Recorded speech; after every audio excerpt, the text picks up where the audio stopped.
గురించి మాట్లాడుకుంటే మహేష్ బాబుని సీఎంలా చేసి చూపించాడు. భరత్ అనే నేను ఆ డైలాగ్ చెప్తుంటే అసలు ఆ ఫీలింగే వేరేలా కనిపించింది పెద్ద తెర మీద. సినిమా స్టార్స్ ని పవర్ఫుల్ పొలిటికల్ రోల్స్ లో చూడాలని అందరూ కోరుకుంటారు. నిజ జీవితంలో పొలిటికల్ లీడర్స్ ఎలా ఉండాలో అని పెద్ద తెర మీద చూస్తారు. అక్కడైనా అంతా మంచిగా కరెక్ట్ గా జరుగుతుందని అలా చూపిస్తారని అనుకుంటారు. అయితే ఇప్పుడు ఇదంతా ఎందుకంటే ఇప్పుడు కొరటాల బాలయ్యతో సినిమా చేస్తాడని తెలుసు కదా. అందులో బాలయ్య రోల్ ఏంటో తెలుసా?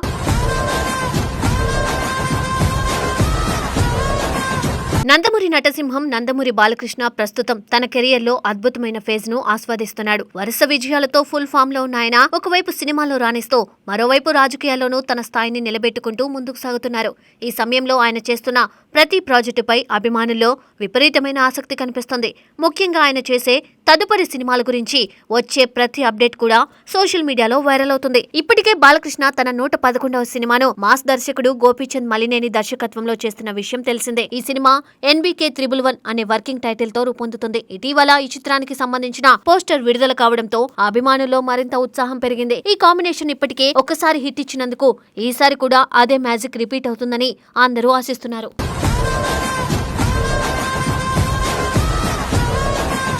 ఈ చిత్రాన్ని వృద్ధి సినిమాస్ బ్యానర్ పై వెంకట సతీష్ కిలారో నిర్మిస్తున్నారు. ఇక ఈ సినిమాలో హీరోయిన్ గా లేడీ సూపర్ స్టార్ నయనతార నటిస్తున్నట్లు సమాచారం. బాలయ్య నయనతార కాంబినేషన్ ఇప్పటికే ప్రేక్షకులకు బాగా నచ్చింది.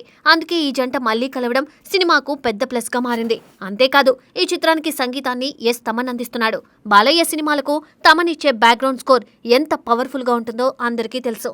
అందువల్ల ఈ ప్రాజెక్టుపై అంచనాలు మరింత పెరిగాయి. ఇక ఈ సినిమా తర్వాత బాలకృష్ణ తన 112వ చిత్రాన్ని స్టార్ డైరెక్టర్ కొరటాల శివతో చేయబోతున్నారని తెలుసు. ఈ అనౌన్స్మెంట్ వచ్చినప్పటి నుండే ఈ ప్రాజెక్టుపై భారీ హైప్ క్రియేట్ అయింది. ఎందుకంటే కొరటాల శివ అంటేనే మెసేజ్ తో కూడిన కమర్షియల్ సినిమాలు. ఆయన కథల్లో సామాజిక అంశాలు, బలమైన భావోద్వేగాలు ఉంటాయి. అలాంటి దర్శకుడు బాలయ్య లాంటి మాస్ హీరోతో సినిమా చేయబోతున్నాడంటే అది ఎలా ఉంటుందో అన్న ఆసక్తి సహజంగానే పెరుగుతుంది. ఇప్పుడు NBK 112 ప్రాజెక్టుకు సంబంధించిన మరో కీలక అప్డేట్ బయటకు వచ్చింది. ఈ సినిమా ముహూర్తం మే 9న నిర్వహించనున్నట్లు తెలుస్తుంది. ఆ రోజు అధికారికంగా ఈ చిత్రాన్ని ప్రారంభించబోతున్నారు. ఈ వార్త వినగానే నందమూరి అభిమానుల్లో ఆనందం వెల్లివిరిసింది. ఎందుకంటే ఇది ఒక క్రేజీ కాంబినేషన్ మాత్రమే కాదు, బాలయ్య కెరియర్ లో మరో మైలురాయిగా నిలిచే అవకాశం ఉన్న ప్రాజెక్ట్.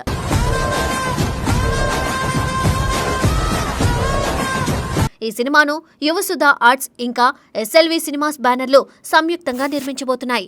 భారీ బడ్జెట్తో ఉన్నత నిర్మాణ విలువలతో ఈ చిత్రాన్ని తెరకెక్కించడానికి ప్లాన్ చేస్తున్నారు. కొరటాల శివ తన ప్రతి సినిమాను ఎంతో ప్లానింగ్తో పర్ఫెక్ట్ గా రూపొందిస్తాడు. అందువల్ల ఈ ప్రాజెక్టు కూడా అదే స్థాయిలో ఉంటుందని ఇండస్ట్రీ వర్గాలు భావిస్తున్నాయి. ఇక బాలకృష్ణ గురించి చెప్పాలంటే ఆయనకున్న ఫాలోయింగ్ ఎంత పెద్దదో ప్రత్యేకంగా చెప్పాల్సిన అవసరం లేదు. తెరపై ఆయన చెప్పే మాస్ డైలాగ్స్, ఆయన స్క్రీన్ ప్రెజెన్స్ అన్ని కలిపి ప్రేక్షకులను ఆకట్టుకుంటాయి. ఆయన సినిమాలు థియేటర్లో విడుదలయ్యే రోజు అభిమానులు పండుగలా జరుపుకుంటారు. అదే సమయంలో ఆయన రాజకీయాల్లో కూడా సక్సెస్ఫుల్ గా కొనసాగుతున్నారు. తన తండ్రి స్థాపించిన పార్టీ తరఫున 3 సార్లు ఎమ్మెల్యేగా గెలిచి రికార్డు సృష్టించారు. ఈ 2 రంగాల్లోనూ సమానంగా రాణించడం ఆయన ప్రత్యేకత. ఇప్పుడు NBK 112 ప్రాజెక్టు గురించి వస్తున్న లీకులు మరింత ఆసక్తిని రేకెత్తిస్తున్నాయి. ఈ సినిమాలో బాలకృష్ణ ఒక పవర్ఫుల్ ముఖ్యమంత్రి పాత్రలో కనిపించబోతున్నారని వార్తలు వినిపిస్తున్నాయి. ఇది నిజమైతే ఆయన కెరియర్ లో ఇది ఒక ప్రత్యేకమైన పాత్రగా నిలిచే అవకాశం ఉంది. ఇప్పటికే కొరటాల శివ మహేష్ బాబుతో చేసిన భరత్ అనే నేను సినిమాలో సీఎం గా చూపించిన తీరు ఎంత ప్రభావవంతంగా ఉందో అందరికీ తెలుసు. ఇప్పుడు అదే కాన్సెప్ట్ ను బాలయ్య మాస్ స్టైల్ తో మరింత పవర్ఫుల్ గా చూపించబోతున్నారని టాక్.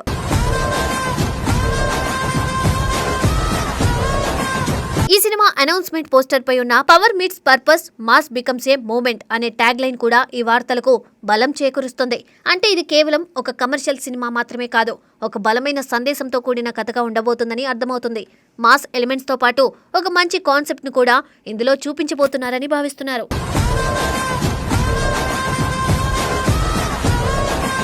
మొత్తానికి చూస్తే బాలకృష్ణ ప్రస్తుతం చేస్తున్న ప్రాజెక్ట్స్ అన్ని కూడా చాలా ఆసక్తికరంగా ఉన్నాయి. NBK 111 తో గ్యాంగ్స్టర్ గా, మాస్ ఎంటర్టైనర్ గా ప్రేక్షకులను అలరించబోతున్నాయన NBK 112 తో సీఎం గా ఒక పవర్ఫుల్ కథను చెప్పబోతున్నట్లు కనిపిస్తుంది. ఈ 2 సినిమాలు కూడా సక్సెస్ అయితే బాలయ్య కెరీర్ మరింత ఉన్నత స్థాయికి చేరుకునే అవకాశం ఉంది.